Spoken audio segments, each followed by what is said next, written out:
Welcome to the channel, welcome to Banter in the Box, episode 29, game week 24 review. It's all gone quiet on the banter front, though 4 managers did go into the transfer market this week. Everyone's still battling for their share of that prize money. None of them playing a tactical gambit, but 4 transfers known nonetheless. We have got the normal league table highlights. I will be revealing for the first time the results of last weekend's FFFL Cup quarter-finals, and I'll be giving you a manager of the season update. So here is the bottom half of the table. AFC Razor spent a 6th consecutive week at the bottom, but once again closed the gap on second bottom Pez United as Ray Poulter tries desperately to avoid winning the wooden spoon in his debut season.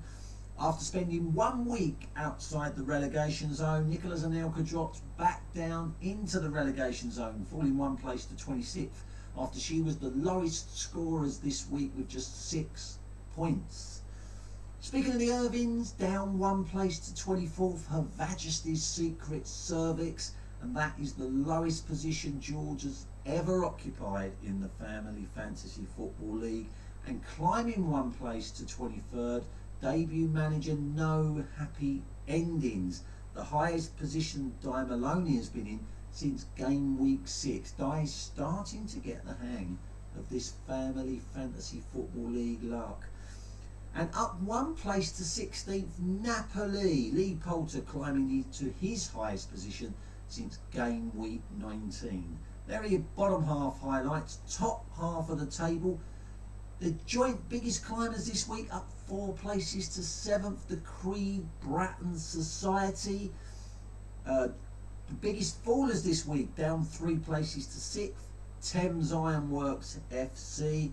And also climbing 4 places to 4th, Ted and Sam Juniors. Ian Sands registering a 2nd weekly win for the season with a personal highest weekly total of 88 points. And 4th place is the highest position Ian Sands has been in since game week 15. But up 1 place to 3rd, Coldplay United. This is Martin Maloney's 2nd season in the Family Fantasy Football League. In his debut season last season, he spent the entire season in the relegation zone. He came back, and there he is in 3rd place, the highest position he's ever been in. Martin Maloney's so high, he must be getting a nosebleed. And you would have seen last week that if you watched last week's Banter in the Box, that Alexi Lagos was starting to get a little bit nervous because he had seen his lead whittled down for 4 consecutive weeks. But this week, he extended his lead. He only extended it over 2nd place Steve Holmes by a point, but he extended that lead at the top of the table. Nonetheless, the champions-elect Greece Lightning still top. They've been there all season long. Now, as I said, last weekend saw the FFFL Cup quarter-finals, and here for the first time are the results.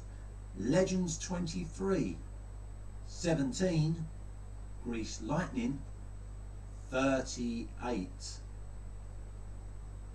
Coldplay United 41, Arden Diamonds 41. It was a draw. They will do it all again this weekend in a quarter-final replay.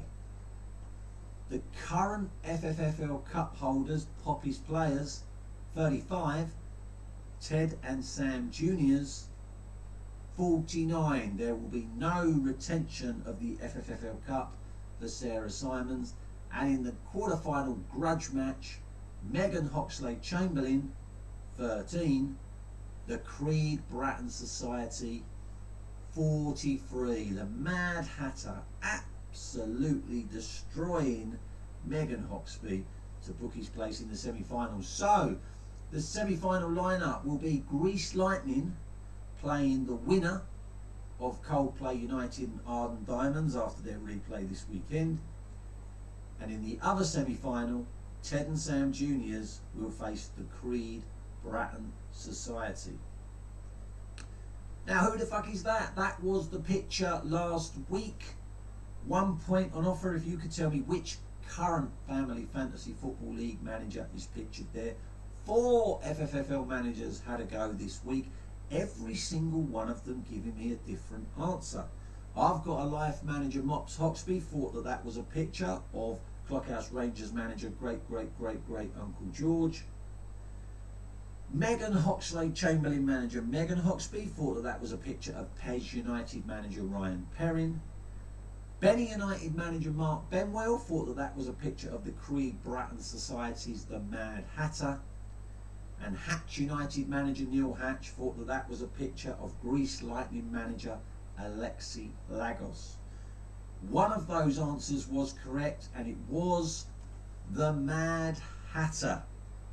There he is, so 1 point there going to Benny United manager Mark Benwell. Well done, Mark, which means the current manager of the season table looks like that. Mark Benwell closing the gap on leader Joe Hoxby to just 2 points. Remember, the manager named manager of the season at the end of the season earns a free tactical gambit to use next season. Last year's manager of the season was Mark Benwell, who curiously has still got his free tactical gambit in his back pocket. I wonder what he's saving it for. So that this week's manager of the season question is a 2-point answer. Arden Diamonds manager Steve Holmes has been the #1 rated manager in the Family Fantasy Football League since 2003. In the 26-year history of the competition, only 2 other managers have held the title #1 rated FFFL manager. For 1 point each, can you name those 2 managers? That is this week's manager of the season question, 2 points on offer. So that's it for this week. It's a short one. Don't hesitate in getting the banter going again this week. Any interesting facts, funny stories, whether they're true or not, about any Family Fantasy Football League manager, send it in to me. If there's any question you've got about the Family Fantasy Football League that you want me to answer in a future Banter in the Box video, please let me know. And if there's any content I've done in the past that you would like me to bring back, let me know that as well. But until then, as always, stay safe, and I will see you next week. Bye bye.